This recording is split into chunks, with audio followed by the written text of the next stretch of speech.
You think bad neighbors stop at noise complaints or parking fights. Try waking up to a white SUV smashing through your ranch gate at dawn. Yeah, that happened. I'm talking coffee still in my hand, sky barely turning orange over the Texas horizon, and suddenly my whole world explodes in the kind of chaos you only see in movies. One second I'm standing in the kitchen half awake, the next there's a sound wood splitting metal, shrieking horses screaming. My world's okayest dad mug hits the floor, coffee everywhere. And I look up just in time to see her Cadillac Escalade, white as a wedding dress nose, buried right in the gate my late wife Sarah built with her own two hands. You want to talk about heartbreak? That gate wasn't just wood and nails. It was Sarah's legacy, her therapy project during the hardest months of her life, every carved detail, a piece of her stubborn spirit. She'd picked out cedar from a local mill, said it had aged like good whiskey and always smelled like home. I swear the last thing she said about it, "This'll keep our family safe," still echoes when I close my eyes. And there it was, splintered and ruined, and the woman stepping out of the SUV, Karen Whitmore. Clipboard in hand, pink blazer, immaculate, acting like she just crossed off a grocery list, not demolished a man's heart.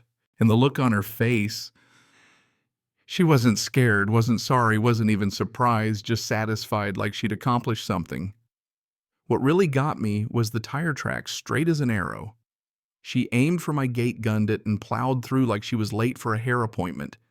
Then she has the gall to wave her clipboard at me through the window. Not a sorry, not a word, just a little queenly wave, like we were neighbors on a Sunday stroll, not adversaries in some bizarre HOA-sponsored demolition derby. That's when my son Tyler comes stumbling in 16, still puffy with sleep, but his eyes are wide. "Dad, she did it again." And I'm thinking again, Tyler's got the instinct of his generation. He's been recording everything. Shows me 3 videos, same SUV, same woman, same targeted rage. This wasn't a one-time accident. Karen had been treating my wife's gate like target practice for weeks, and I'd been the idiot fixing it over and over, believing in accidents and goodwill. Every video, the damage gets worse, the hits harder, until today when she finally finishes the job. The pieces of Sarah's design, the cedar scrollwork she spent months perfecting, are scattered across the gravel like confetti after a funeral. I feel something in me snap, something that's been numb since the day we buried Sarah, and I realize this woman has no idea what she started. A few hours later, Karen comes back. Not alone either, a whole parade of SUVs and luxury sedans, HOA board members spilling out like they're here for a ribbon cutting.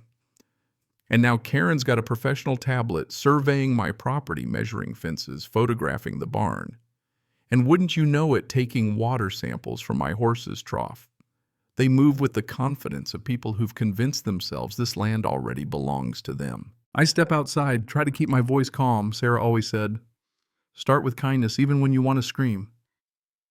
Karen doesn't miss a beat, tells me I'm standing on community property now, and hands me county-stamped forms, zoning variances, easement rights, development plans. She's got witnesses, paperwork, the whole 9 yards. Tells me my little farm operation is interfering with Phase 2 of Pine Valley Estates. That's when I see it. She's not just a power-tripping neighbor. She's a developer with real connections and a plan to erase everything Sarah and I built.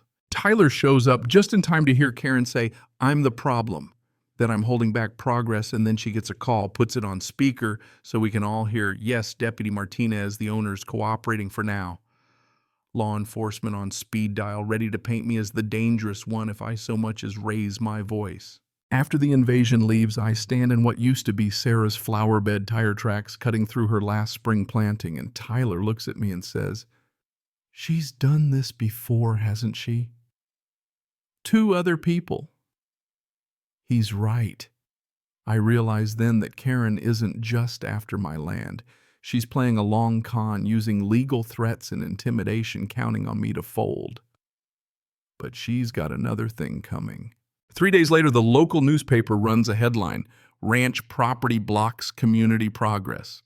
There's my ranch in the photo, looking abandoned and ugly, just the way Karen wants it to look. Her media game is tight. She's painting me as the dinosaur standing in the way of progress. That morning, I called the sheriff's office hoping for help, but when Deputy Martinez shows up, he just shrugs, says neighbor disputes usually work themselves out.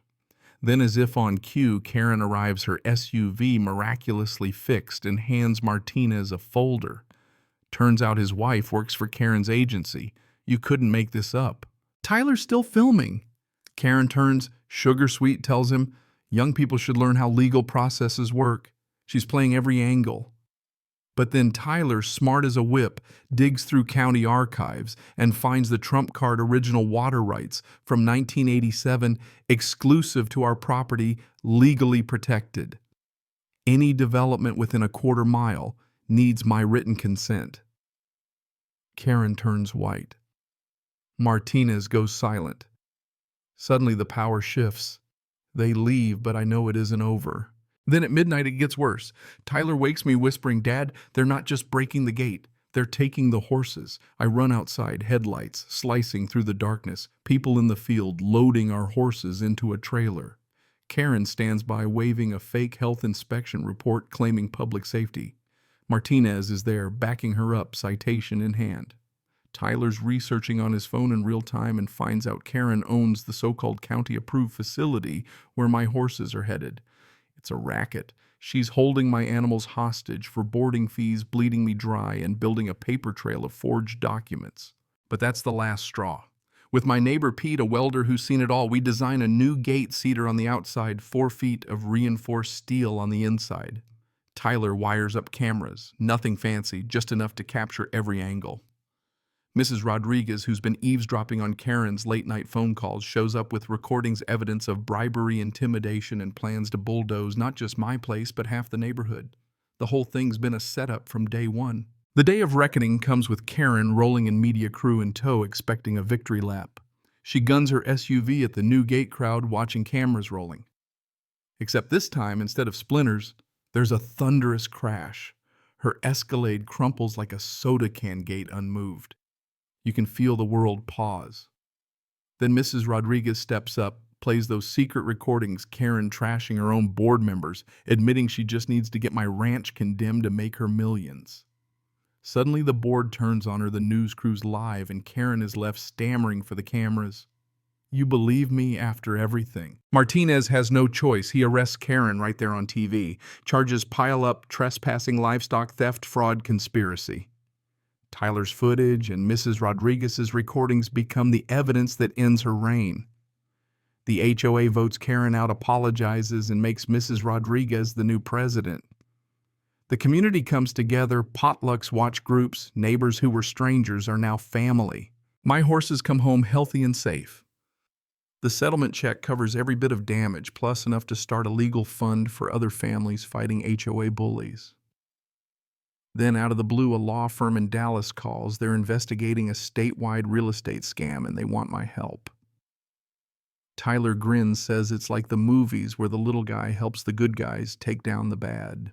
Standing on the porch with Tyler, watching the sunset, coffee in hand, I finally feel hope again. The new gate stands strong, a monument not just to Sarah's memory, but to what happens when ordinary folks refuse to be bullied.